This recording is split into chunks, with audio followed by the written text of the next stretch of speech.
पूर्व मेयर ऋषिकेश उपाध्याय और वर्तमान महापौर गृहपति त्रिपाठी, दोनों की कार्यशैली में किसकी कार्यशैली आपको बढ़िया लगती है? हमारे निगम प्रशासन द्वारा मुख्य चौराहों पे 45 स्थान चिन्हित कर दिए गए हैं कि इन्हीं स्थानों पे गिरेगी और अतिरिक्त स्थानों पे नहीं गिरेगी। जहाँ तक मैं समझता हूँ कि क्षेत्रीय विधायक और क्षेत्रीय अन्य जनप्रतिनिधियों को भी इस पे ध्यान देना चाहिए और रोड पे उतरना चाहिए और लोगों की समस्याओं को जानना चाहिए। तो जब अयोध्या पुनर्जीवित हो रही है, पुनर्जन्म ले रही है, तो इस जनपद वासियों को प्रसव पीड़ा सहना पड़ेगा कुछ न कुछ। सुख दुख में हर चीज़ों में खड़े रहते हैं। कोई भी प्रॉब्लम होती है, एक बार फ़ोन करो तुरंत फ़ोन उठाते हैं, उस प्रॉब्लम को हल करवाते हैं। अच्छे हैं, उनको 10 में से 10 दिया जाएगा। है वो हम लोग की कास्ट के नहीं है, हम लोग सिंधी हैं। और जो पार्षद है वो अभिनव पांडे जी, बाई चांस कह सकते हैं उनको वो पार्षद बन गए हैं, क्योंकि जो अगर कोई काम करवाना रहता था बार बार उनके पास जाना पड़ता था, बातों को लोड नहीं लेते थे, काम टाइम टू टाइम नहीं होता था। कॉइन उछाल और बन गए पार्षद। जी हाँ, बिल्कुल सही सुना आपने। अयोध्या नगर निगम के हम जुलाट पहुंचे, जहाँ के निर्दलीय पार्षद ने पहली बार चुनाव लड़ा और परिणाम ड्रॉ हो गया। इसके बाद कॉइन उछालकर निर्दलीय पार्षद अभिनव पांडे के भाग्य का फैसला हुआ। चलिए जानते हैं इस वार्ड के लोगों से उनके पार्षद की कार्यशैली और जन सुलभता। मूलभूत समस्या देखिए, हम लोग के वार्ड के जो पार्षद हैं वो हम लोग की कास्ट के नहीं है, हम लोग सिंधी हैं। और जो पार्षद है वो अभिनव पांडे जी, बाई चांस कह सकते हैं उनको वो पार्षद बन गए हैं, क्योंकि जो उनका पार्षदी का चुनाव हुआ था वो ड्रॉ हो गया था और ड्रॉ के बाद उनको जो है सिक्का उछाल के उनका नाम निकाला गया था, तब वो पार्षद बने। और जब भी हम लोग उनको समस्या के लिए फ़ोन करते हैं तो वो समस्या सुन तो लेते हैं पर निराकरण नहीं करा पाते हैं। मौके पे इस समय एक समस्या ये चल रही है कि जहाँ मैं खड़ा हूँ यहीं पे एक लीकेज है, और ये लीकेज इस समय 15-20 दिन से बना हुआ है, जिसको कई बार व्हाट्सएप के माध्यम से जो झूलेलाल नगर का एक व्हाट्सएप ग्रुप बना हुआ है, पार्षद जी को अवगत कराया गया है और कई बार फ़ोन के माध्यम से भी अवगत कराया गया है। पार्षद जी डेली हाँ का जवाब करके कि बनवा दिया जाएगा, पर उसका कुछ कराते नहीं हैं। दूसरी समस्या ये है कि जैसे आप ये देख रहे हैं कि इधर की नालियाँ ये कवर है, ये नालियाँ जब तक आप खुलवा के ढक्कन खुलवा के साफ़ नहीं करवाएंगे तब तक साफ़ नहीं होती है। और इधर वाली जो खुली हुई है ये डेली लगभग 1-2 दिन में साफ़ हो जाती है। हम लोग के मकान के पीछे एक नाला बना हुआ है जिसकी सफाई भी मुझे नहीं लग रहा है कि 2-3 साल में कभी हुई होगी। मूलभूत समस्या फ़िलहाल यही है। एक समस्या और है कि हंस शहरी के सामने अभी जो मुख्य मार्ग ये अंदर आता है कॉलोनी की तरफ, ये मार्ग मुझे लग रहा है 1-2 साल से नहीं बन पा रहा है। पार्षद जी को जब संज्ञान में दिया जाता है तो वो कहते हैं कि 14 कोसी परिक्रमा मार्ग बन रहा है और इसके लिए आपको प्रसव पीड़ा झेलनी पड़ेगी। पर मुझे इस मार्ग को जो है सही कराने में उनको क्या दिक्कत है ये नहीं समझ में आता है। 14 कोसी परिक्रमा मार्ग तो सामने से जा रहा है, पर जो कॉलोनी के अंदर आता है उस मार्ग को ही जो है वो सही नहीं करा पा रहे हैं। आपके जो वार्ड के जो पार्षद हैं अभिनव पांडे जी, उनको आप 10 में से कितना नंबर देना चाहेंगे? मैं देखिए मार्क्स तो दे ही नहीं सकता हूँ, पर फिर भी 3-4 नंबर तो दे ही दूँगा। 3-4 देने का कारण क्या? कारण ये है कि जो सफाई होती है, रोज़ सुबह सफाई तो हो जाती है और कूड़ा कलेक्शन भी डोर टू डोर हो जाता है। ये 2 काम उनके सही चल रहे हैं, बाकी कामों के लिए उनके कोई मार्क्स नहीं है। हमारे वार्ड में उसमें जो समस्याएं थी, कूड़ा उठना और ये नाली गली साफ करना, ये सारी समस्याएं समाधान हो गया है। बिजली की क्या व्यवस्था है? बिजली सही होता है, कुछ होता है फ़ोन करने पर हमारे पार्षद भैया जो हैं कभी भी सुलभ 24 घंटे उपलब्ध रहते हैं किसी भी कार्य के लिए। सारी समस्याएं सब खत्म हो चुकी हैं, काम सब ठीक चल रहा है। अगर कोई काम करवाना रहता था बार बार उनके पास जाना पड़ता था, बातों को लोड नहीं लेते थे, काम टाइम टू टाइम नहीं होता था। और इस वर्तमान पार्षद जो भैया जी हैं, एक फ़ोन से सारा काम हो जाता है। जो आपके इस वार्ड के पार्षद हैं उनको 10 में से कितना नंबर देना चाहिए? 10 में 10।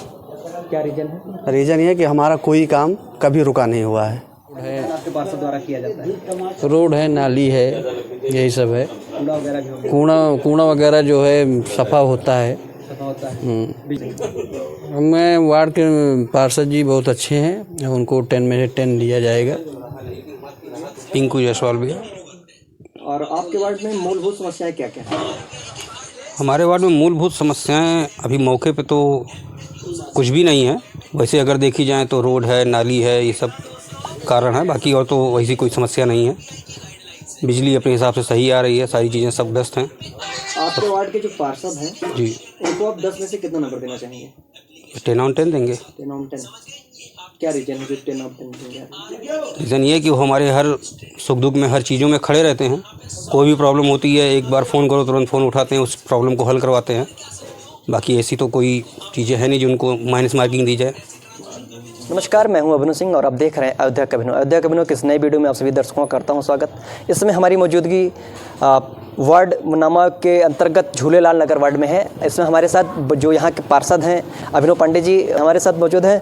अभिनव पांडे जी, सबसे पहले स्वागत है हमारे इस चैनल पर। पांडे जी, पहली बार यहाँ की जो जनता है, आप निर्दलीय प्रत्याशी रहे और अब आपको यहाँ की जनता ने चुना भी।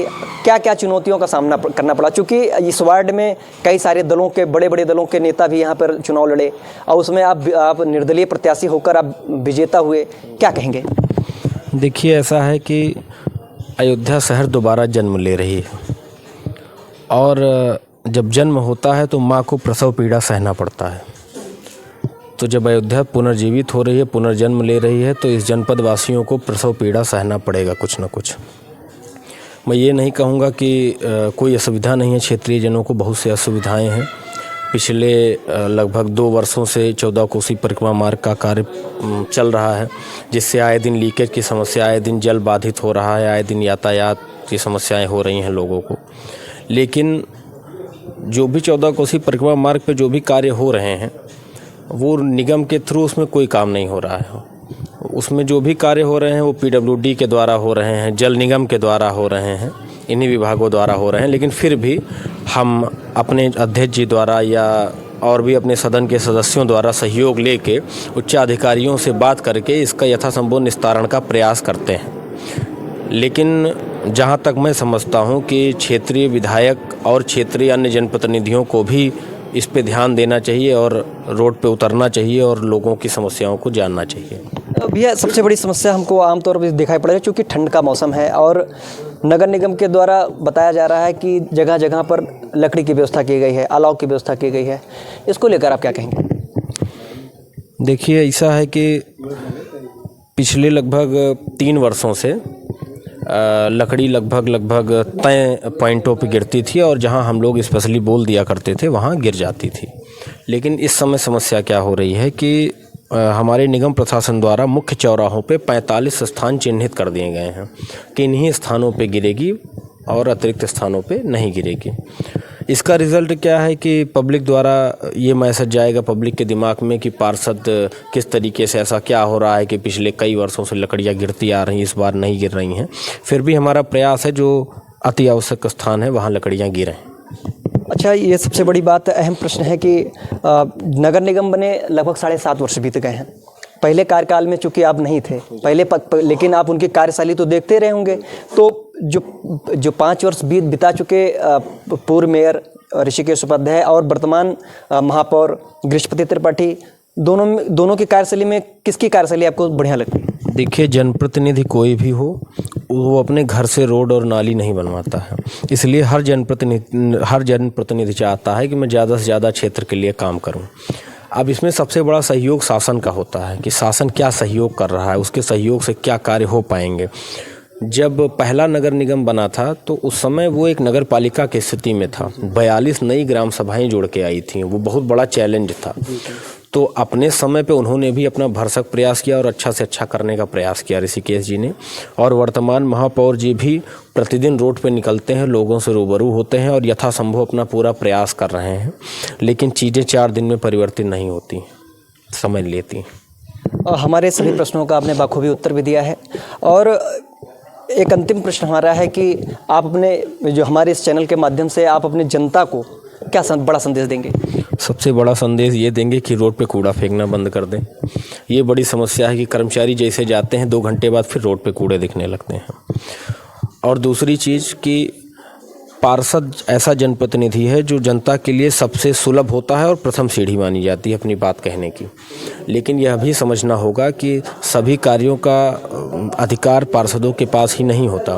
पार्षद के सहयोग से और उच्च अधिकारियों और उच्च जनप्रतिनिधियों को भी इन सब चीज़ों की ओर ध्यान आकृष्ट करना चाहिए, ताकि जो है एक दबाव बना रहे शासन प्रशासन पे।